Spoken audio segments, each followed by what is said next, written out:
welcome to another edition of Politics Done Right. Today we have a very special person, Charlotte Dennett. Charlotte Dennett is the Beirut-born daughter of America's first master spy in the Middle East, Daniel Dennett. She is an investigative reporter and the author of The Crash of Flight 3804. Charlotte believes her father would roll in his graves over Trump's uniquely dangerous Middle East policies and likely with the current Middle East policies as well. Without further ado, welcome to Politics Done Right once again. Charlotte, how are you doing this afternoon? Hey, great. Egberto, last time we talked, that was the title.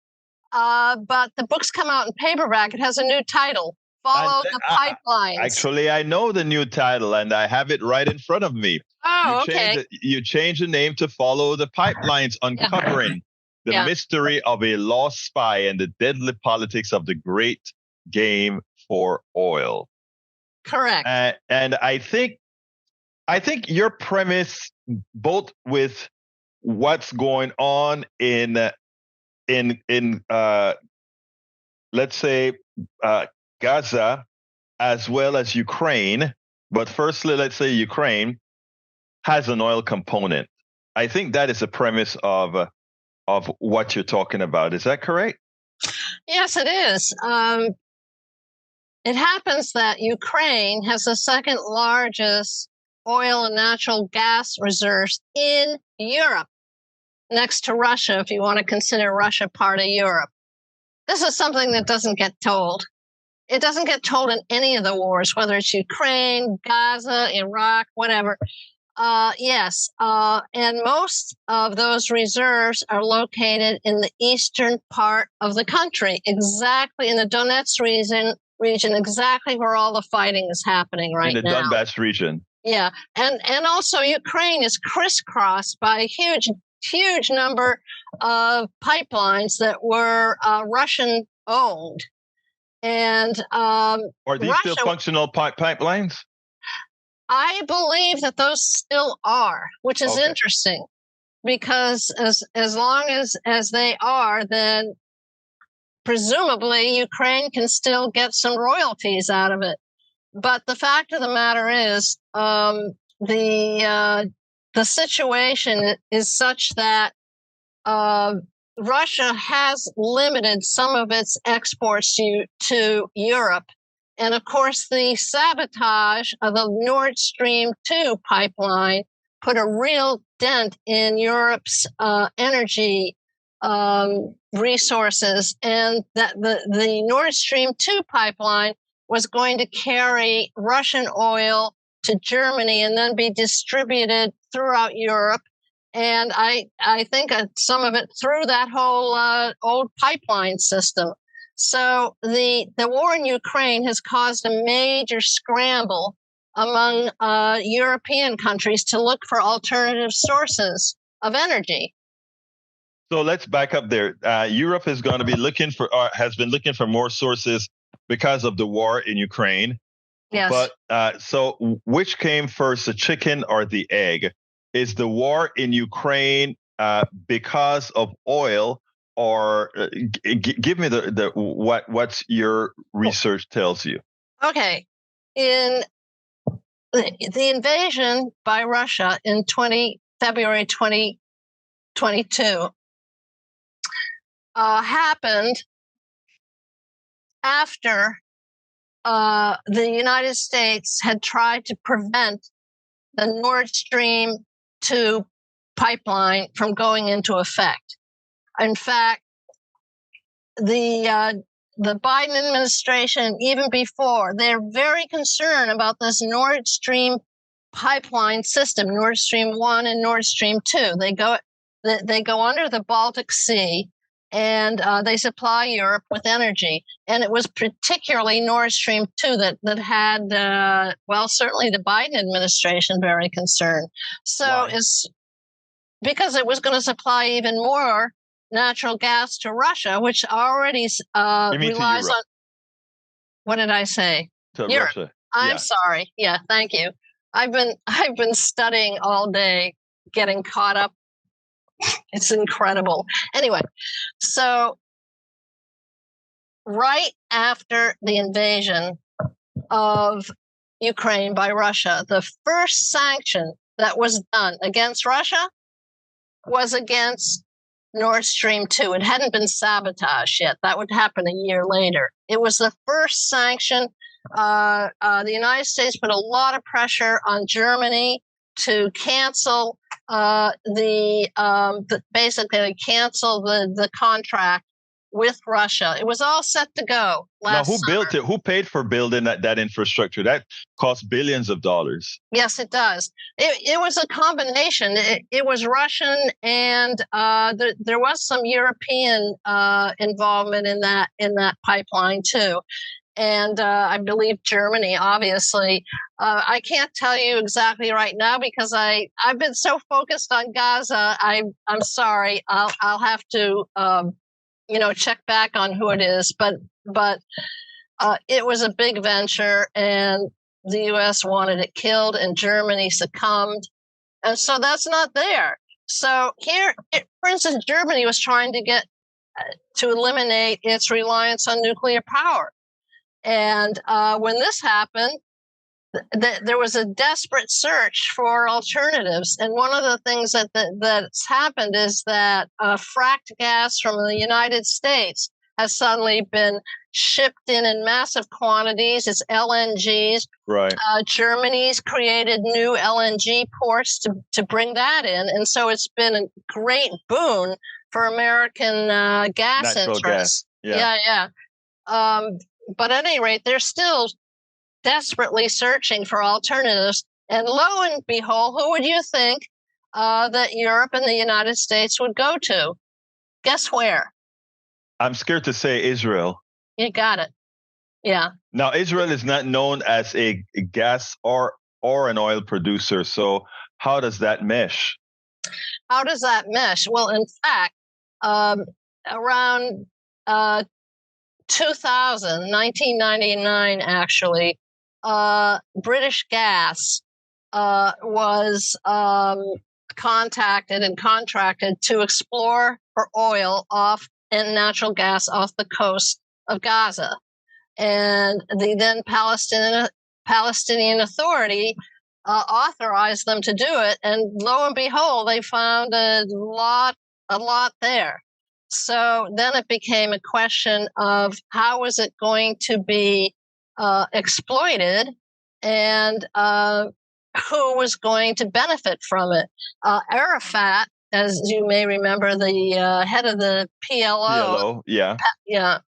Well, he was alive at that point and was in charge of the Palestinian Authority.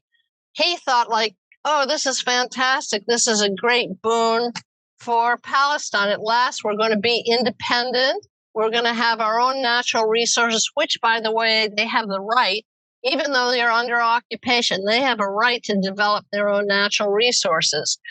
And so there was hope that this was going to solve a lot of Gaza's problems, but the Israelis wouldn't allow it. They said under Sharon, Prime Minister Sharon, he balked at it, and then future Israeli regimes have prevented Gaza from developing that natural gas, which was estimated to bring in at least $1 billion worth of revenue. So was that $1 billion per year, or was that the amount of reserves they had? Well, here's the thing. It was total and they figured, well, that's good. We can take $1 billion worth of revenue, but I've just updated now. I've got new information, and hold on, because it's just amazing. Apparently, there's a lot more under Gaza and the West Bank, and the amount is worth, and this is natural gas and oil, $500 billions. That's what it's valued at. So that is the amount of that is the reserves under the water in Gaza and in the land off of the West Bank. That's correct. What about in Israel? That doesn't include Israel proper. The part. Then there's Israel proper. It's got another giant field. It's called Leviathan, and that's being developed. And in fact, the United States and Israel signed a memorandum of understanding that they would cooperate with each other in developing these fields, these natural gas fields. And I'm saying this because I just got the information. And it was actually a United Nations report that was done in 2019 that actually goes into great detail on this. So I've been I've had to sort of recompute everything, but the whole point is that Gaza is being leveled so they can have security. Security of the pipelines has always been fundamental. This is a result of all my research for years, going way back to 1947 when my father, America's first master spy in the Middle East, was working on the Trans-Arabian pipeline. And that's how I learned that, as he wrote in one of his declassified reports, protection of the oil is what matters at all costs. We must protect the oil at all costs. So take that right up now to the present, same phenomenon. In 2009, the Israelis invaded Gaza with the express purpose of keeping the natural gas out of the hands of Hamas. And then it happened again. In 2014, it was even a bigger invasion, and that one killed 2,100 Palestinians. Well, now look at the numbers. We're 11,000, 12,000. Approaching 12,000, yeah. Yeah. I mean, this is just unacceptable. Okay. Now, let me ask you this, because, just before I came to this interview, I was speaking to an oil executive, and I looked at him and I said, I'm going to be interviewing Charlotte Dennett about oil, and that there is an oil component to the Gaza war. And he started to laugh, and he said, look, if there was oil, if there was any substantive oil or gas there, we would be drilling it right now, and we wouldn't have to be talking about any of these issues. So I don't know what you're talking about, is what the guy said. And this was an oil exec, and I said, well, I'll find out tonight exactly whether there really is a component to war. He said, do you really think that that somehow Netanyahu arranged for 14, or it's now 1,200, for Hamas to come into Israel and kill 1,200 people? I said, no, I don't believe that. But again, you have to ask, how did Hamas get 1,200 people? How did they come into Israel to kill 1,200 people anyway again? So I kind of muzzle my oil executive for me. What should I do? Really? Well, I'm very surprised that he said that.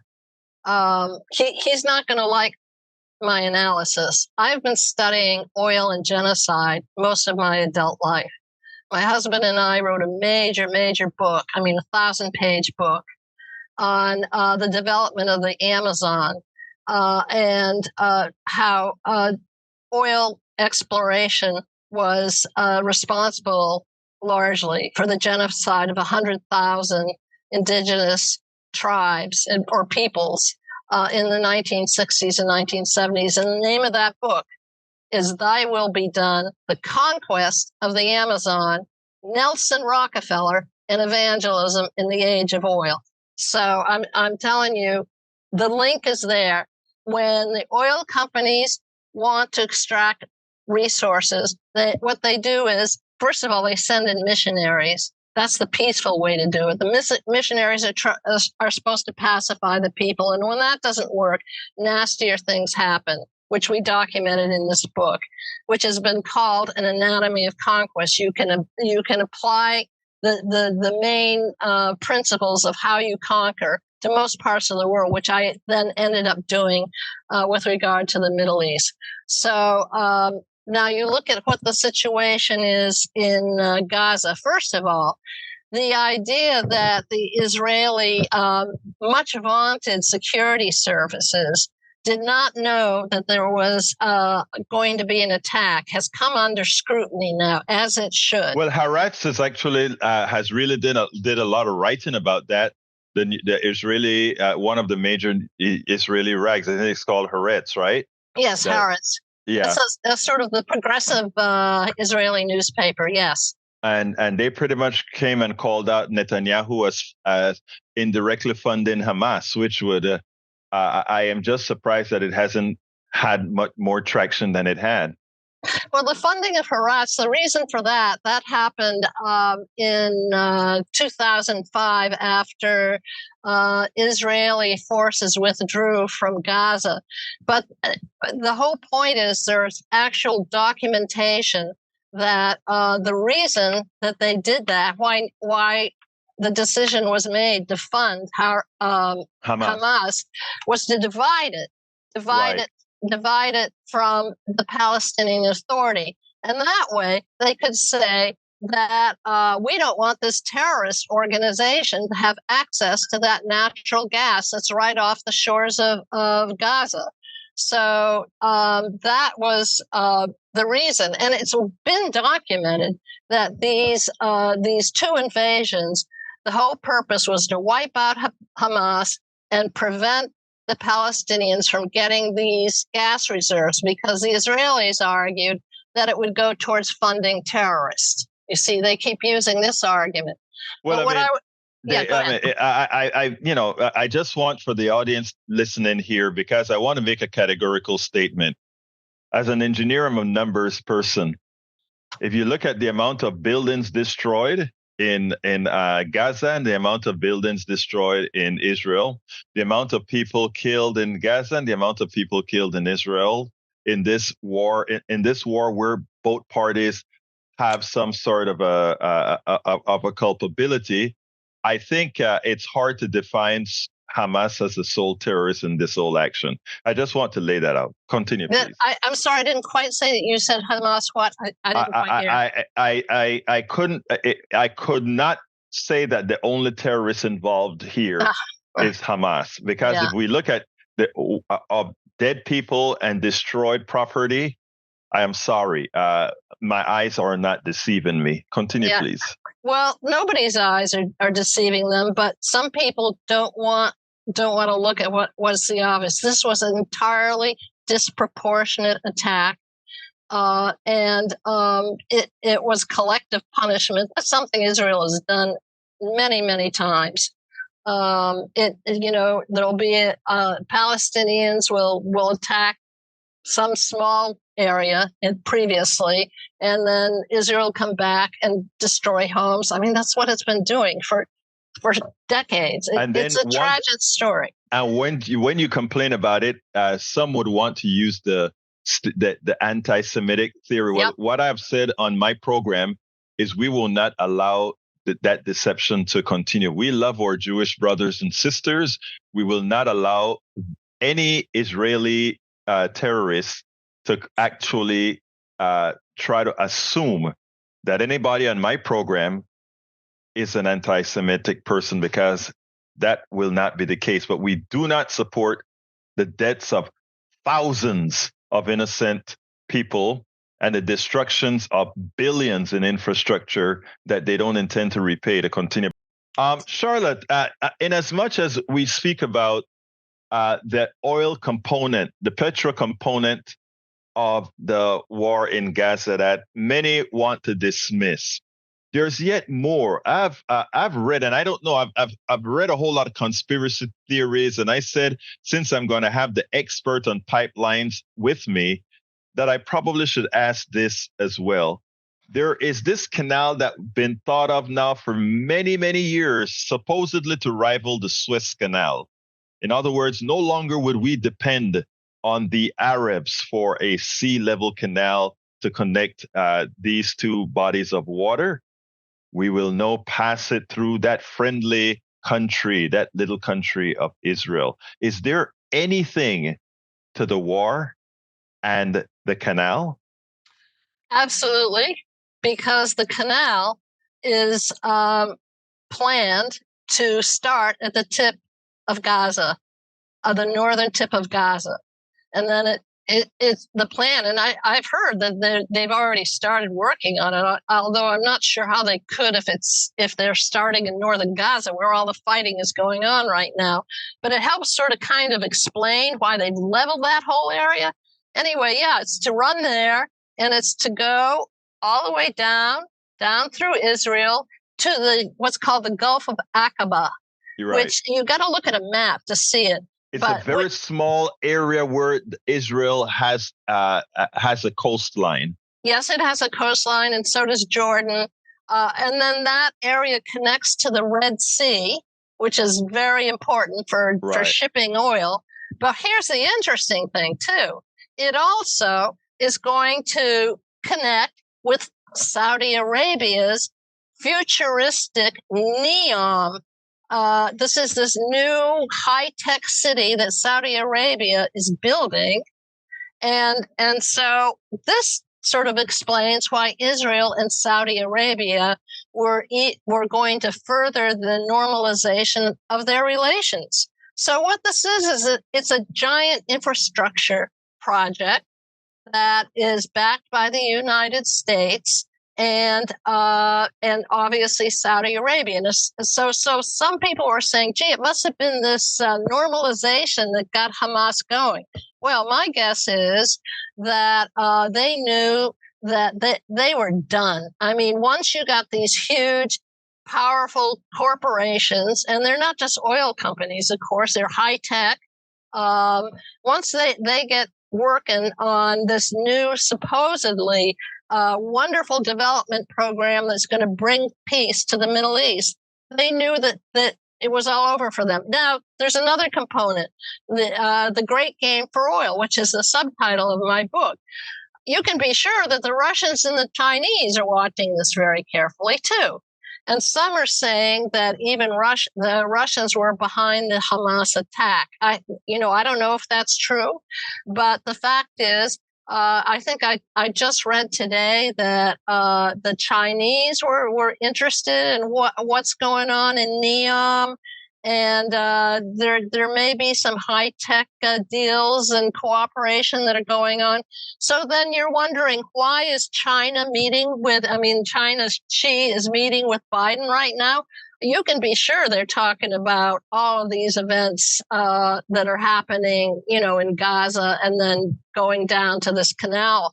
The canal thing was the canal project was considered, decades ago. Actually, in the 40s, I believe, late 40s, right after the inception of Israel, as I understand it. Yeah, it was discussed. And then it was shelved. What brought it to the fore, supposedly, was the fact that a big tanker got stuck in the Suez Canal. Exactly. I think that was and about a year ago.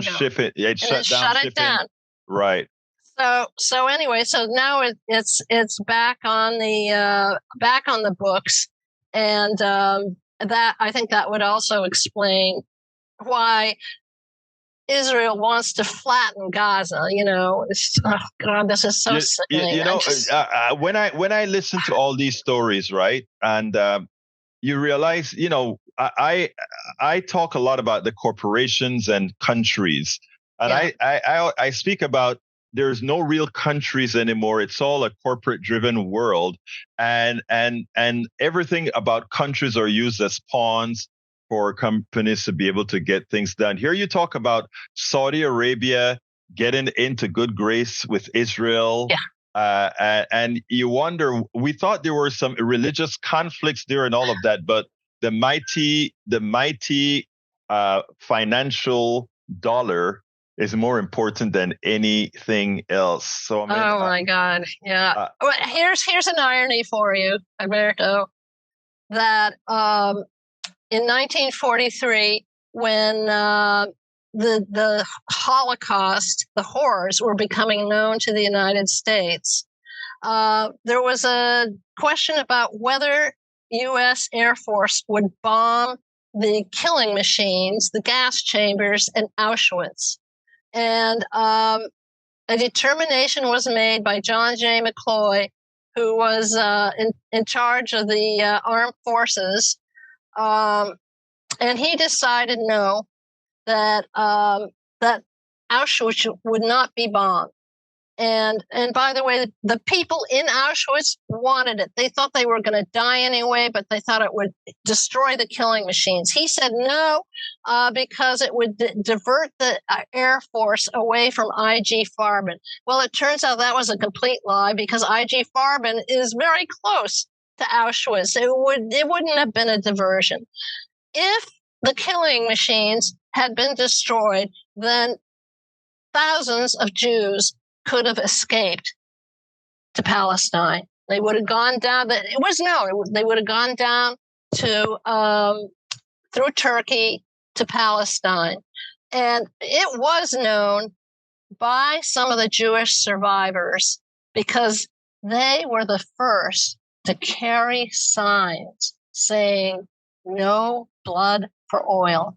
Little fact that's not well known. But anyway, Charlotte, I think what you're doing here by presenting the oil component, and notice that I said component, because a lot of these actions have in fact many components, of which it is almost like kill as many birds with one stone. This one Israeli war is probably going to accomplish quite a bit, both in the oil domain and otherwise. So let's continue with what else you have found as far as the tragedy of this war. Well, again, I was saying, I think we have to look very carefully at this claim that that Israel was caught by surprise. I already know, and I've researched this. The Egyptian intelligence warned Israel. The Egyptians are watching this all very closely. They are in proximity to the Eastern Mediterranean there.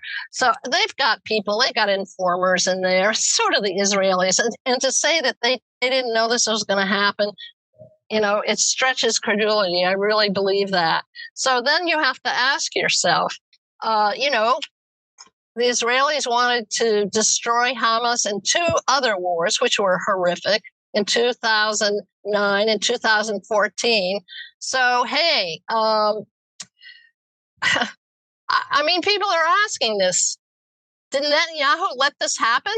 So he has the pretext to go in once and for all and totally destroy Hamas and the people there.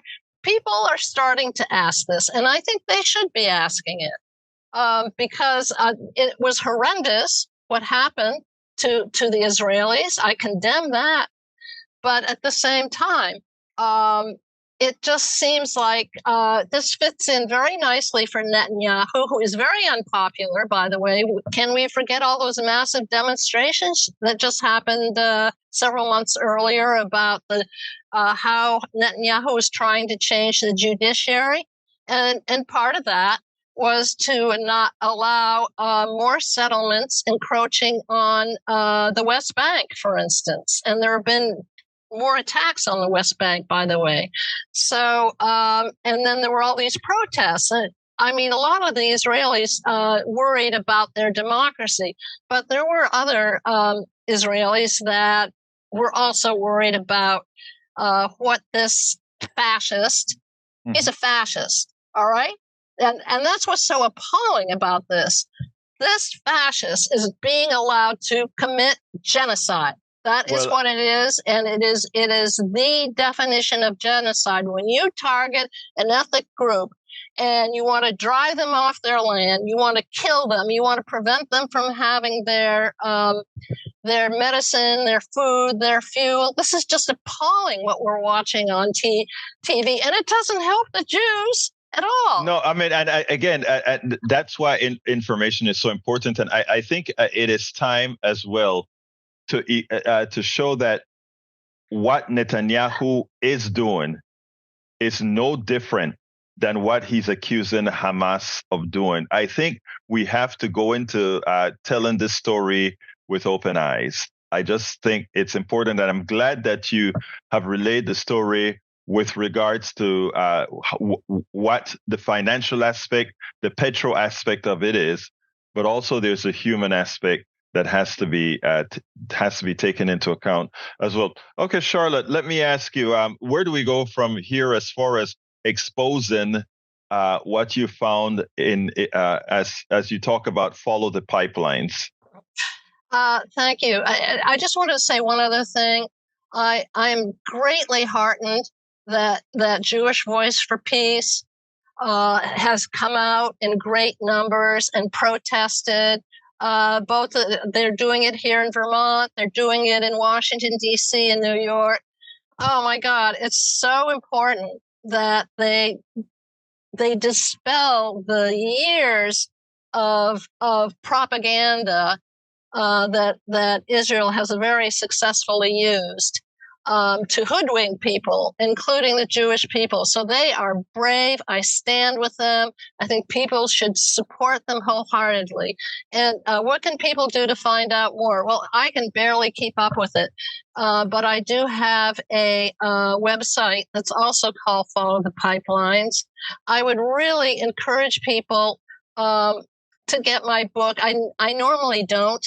I don't make a lot of money in this because I'm writing truth to power, quite frankly. When you write about oil, boy, it's difficult. But I now urge people, you can get it at Amazon.com. I'll have a link to it in the blog post that corresponds to this show. But yes, it's on Amazon, and it's called Follow the Pipelines, Uncovering the Mystery of Last Spy and the Deadly Politics of the Great Game of Oil by Charlotte Dennett. It's an important book to get. This is the second time that we are going over this book. This is, I think, your second or third edition of the book, or? No, it's the paperback edition. It really suffered when it came out during COVID. And that's when we finally decided, all right, we're going to put it in paperback and give it a different title.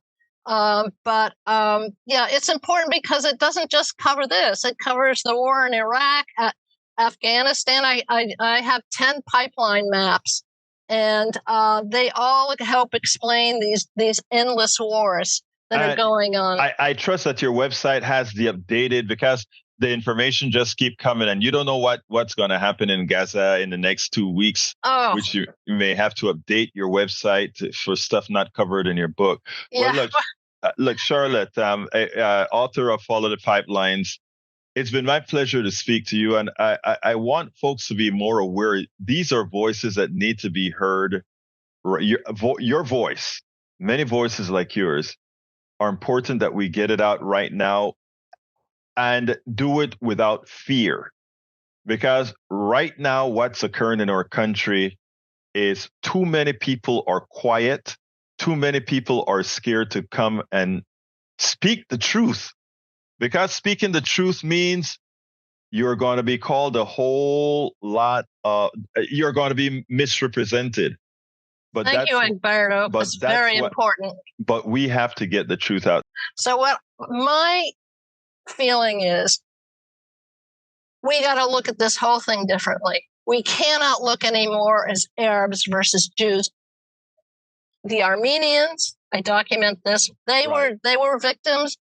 The Jews, the Arabs, and now all of us, because of climate change. Who has brought us these horrible climate disasters?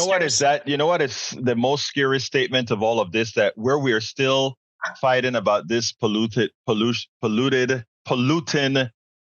substance, we're still worrying about it, which it almost tells me that if these corporations have their way, there's no time soon that we are going to be getting off of these types of fossil fuels, and that right now it's a facade. All the green energy that they talk about BP, Beyond Petroleum, all these things are nothing more than jokes.